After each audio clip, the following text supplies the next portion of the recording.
Salut tout le monde, merci Benjamin pour la présentation. Donc effectivement, comme je vous disais ce matin, l'idée c'est de parler aujourd'hui un peu de cet outil pas trop connu qu'on appelle Composer. Est-ce que j'ai ma télécommande qui marche? Ouais, trop bien, merci la technique.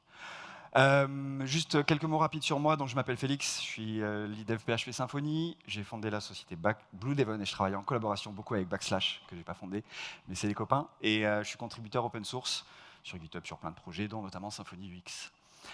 Avant de composer sur Composer, je voulais vous poser une question. Levez la main. Qui utilise ou a déjà utilisé Composer pour des projets? Ok. Un peu plus que Depslock, du coup, ça marche.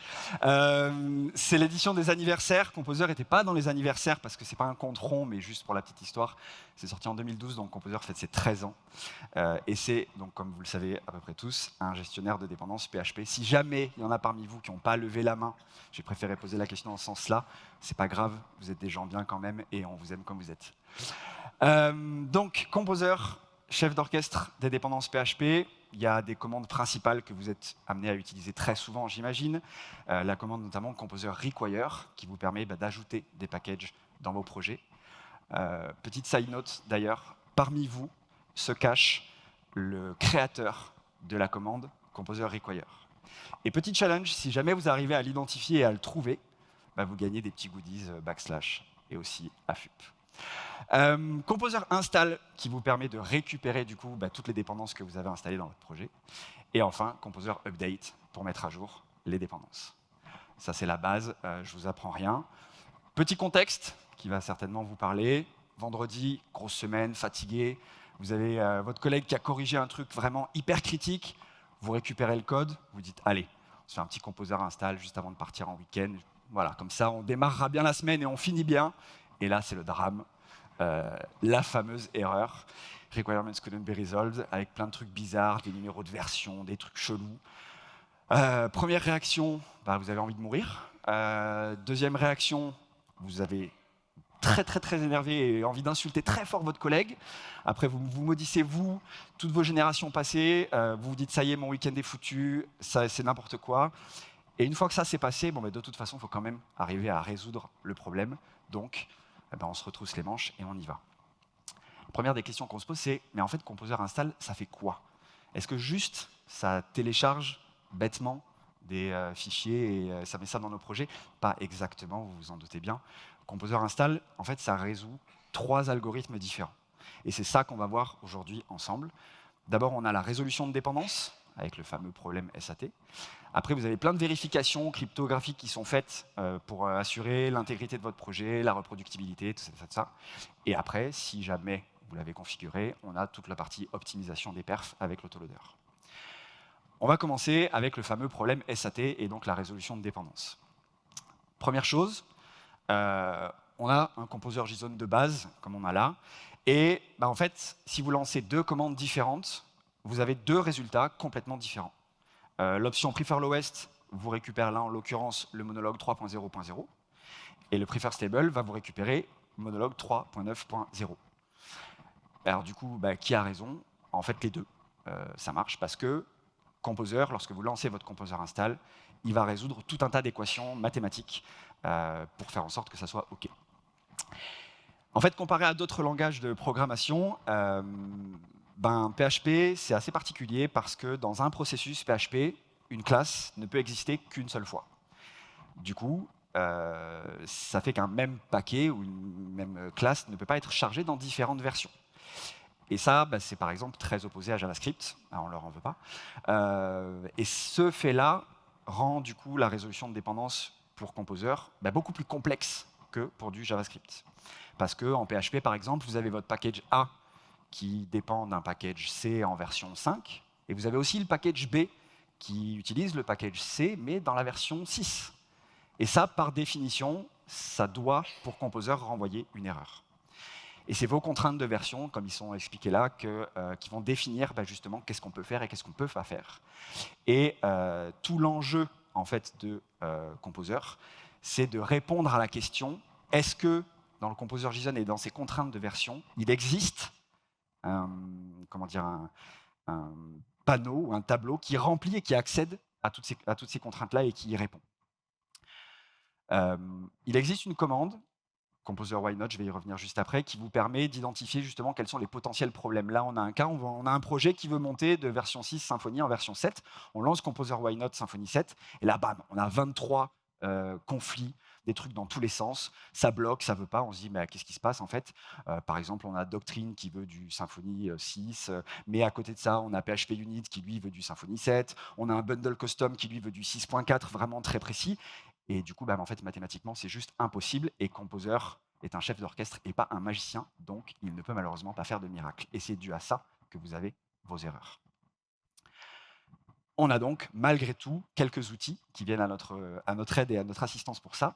La commande Composer Why, qui vous permet de savoir qui, dans votre projet, utilise ce package. La commande Composer Why Not, qui vous explique ce qu'on a vu juste avant, donc pourquoi ça bloque, pourquoi on ne peut pas monter une version d'un package en particulier. Et enfin, le Composer Depends avec l'option Tree, qui va vous faire une super arborescence de tous vos packages et vos projets, et donc de toutes les dépendances qui sont liées à ça au niveau des packages et aussi des sous-packages.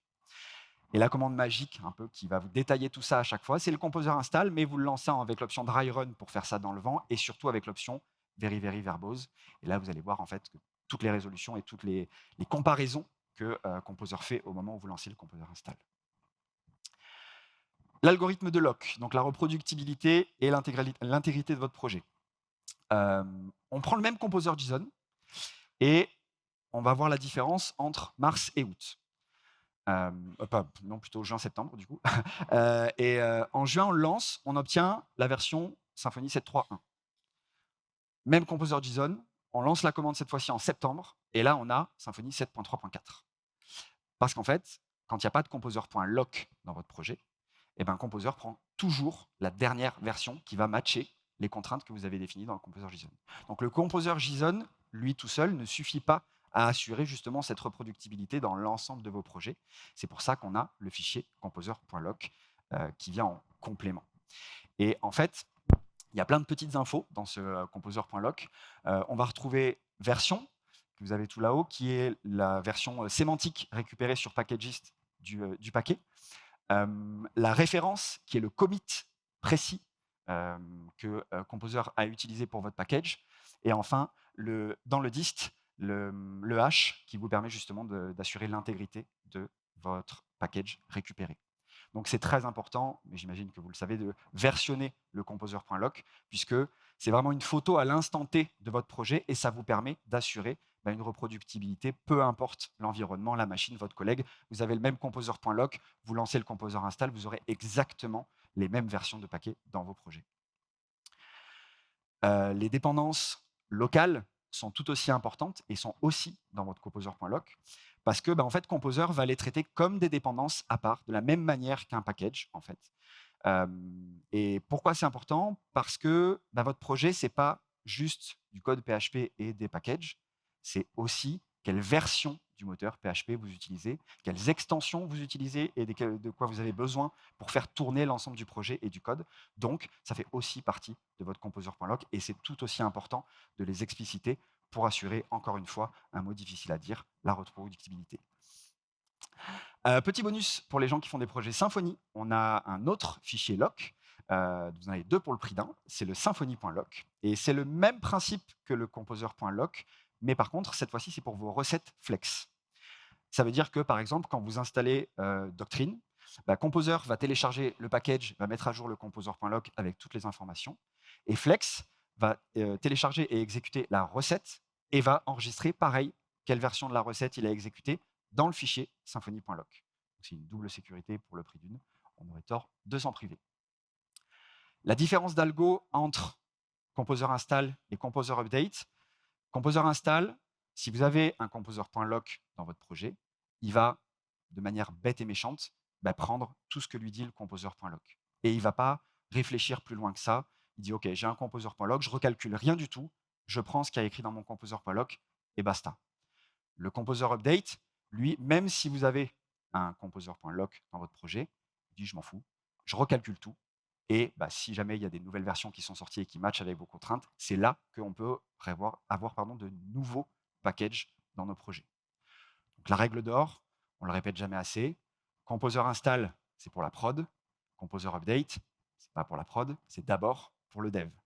Parce que, comme je viens de vous l'expliquer, si vous faites un composer update en prod, en mode YOLO, vous risquez potentiellement déjà d'avoir des problèmes sur votre prod, mais aussi d'intégrer en prod directement des versions qui seront peut-être compatibles au téléchargement, mais qui vont vous engendrer des problèmes. Donc le composer update, c'est pour le dev. En prod, on fait que de l'install. Dernier point, l'autoloading. Alors je sais que ça a l'air un peu ennuyeux, mais regardez la checklist.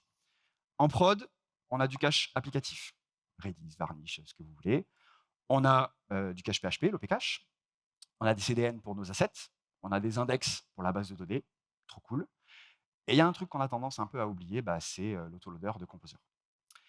Concrètement, dans un projet, on va dire, de moyenne envergure, une requête va charger 200 classes à peu près. Et si vous avez un peu de trafic, on va dire que vous avez 200 requêtes par seconde. 200 par 200, ça fait 40 000, ouais, c'est bon les maths, 40 000 recherches de fichiers par seconde. Et ça, c'est quelque chose que vous laissez gérer à Composer de base s'il n'y a pas d'optimisation. Donc c'est assez lourd et c'est pas très cool pour Composer. Ça nous ramène dans les années 2010. Il y a 4 manières de gérer l'autoloader dans Composer et je vais vous les présenter là, comme ça vous allez peut-être pouvoir identifier, si jamais vous ne faites pas encore d'optimisation d'autoloading, qu'est-ce qui vous fait perdre du temps. Le mode PSR4, c'est le mode par défaut. Donc là, vous donnez votre namespace à contrôleur, à Composer par exemple, et lui, il va calculer le chemin du fichier à la volée. Typiquement, vous avez votre app/controller/user-controller. Composer va faire la résolution src/controller/user-controller. À chaque fois, à chaque requête, pour chaque fichier. En dev, ça marche bien, c'est pas de problème, on a un peu de temps, c'est pas très grave, mais en prod, ça peut être un peu plus long. On a après le class map. Alors ça, c'est le mode un peu plus costaud. En fait, au moment du build, Composer va créer une immense table de toutes vos classes avec la correspondance. Vous allez avoir d'un côté tel fichier, ça correspond à tel nom de classe. Donc ça, c'est cool parce que du coup, à chaque requête, on ne va plus calculer à la volée, on va juste, et quand je dis on, c'est Composer, aller chercher dans ce gros tableau PHP la correspondance. OK, j'ai besoin de tel fichier, telle classe, boum, et ça fait le matching. C'est donc déjà l'étape d'après en termes d'optimisation. On a après la PCU, où là, c'est le class map qui est parti pousser la fonte un peu à la salle, puisqu'en fait, au lieu d'avoir un fichier sur votre disque, ce même fichier est gardé en mémoire RAM partagée. Donc ça va encore plus vite. Le files, on s'en sert, comme c'est indiqué, pour les inclusions directes. Donc c'est du helper, du polyfill. C'est fait au bootstrap. On s'en sert quasi jamais. Il vaut mieux pas pour les classes en tant que telles. Donc voilà, c'est plus pour info et pour culture. Et PSR0, s'il y en a parmi vous qui utilisent encore PSR0, je veux bien qu'on parle après la conf, parce que c'est deprecated depuis 2014. Donc voilà, faites-vous du bien et passez sur PSR4. Le PSR0, c'était ce qui transformait les underscores en slash. Donc voilà, passez sur PSR4 minimum et vous vous en porterez mieux. La commande un peu magique qui va donc vous permettre de vraiment opti et pousser l'autoloading au mieux en prod. Composer install, --nodev. On ne charge pas les dépendances de dev en prod, vous n'en avez pas besoin. En moyenne, on va dire que ça va faire 30% de packages téléchargés en moins. Donc 30% de classes en moins pour Composer à charger. On est gentil avec lui, on lui évite ça, surtout qu'il n'y en a pas besoin. L'Optimize Autoloader, ça c'est pour donc, faire le class map. Et la PCU Autoloader pour que ce class map soit chargé dans la RAM PHP. Pour conclure, on est allé ensemble un peu vite, c'était rapide, mais on a vu comment on peut diagnostiquer ces problèmes et ces conflits potentiels qu'on peut avoir avec les commandes Composer Y et Composer Why Not. Important en termes de sécurité et d'intégrité d'ajouter dans notre versionning de projet le composer.lock afin d'assurer la reproductibilité, quels que soient les environnements et les machines. Et enfin, un petit coup de boost pour l'autoloading si jamais vous ne le faites pas, avec la commande install nodev, optimize autoloader et APCU autoloader. Composer, vos serveurs et vos applications vous en seront très reconnaissants et reconnaissantes. Merci pour votre attention. J'espère que ça vous a plu. Et si vous avez des questions et du feedback, je suis preneur. Merci.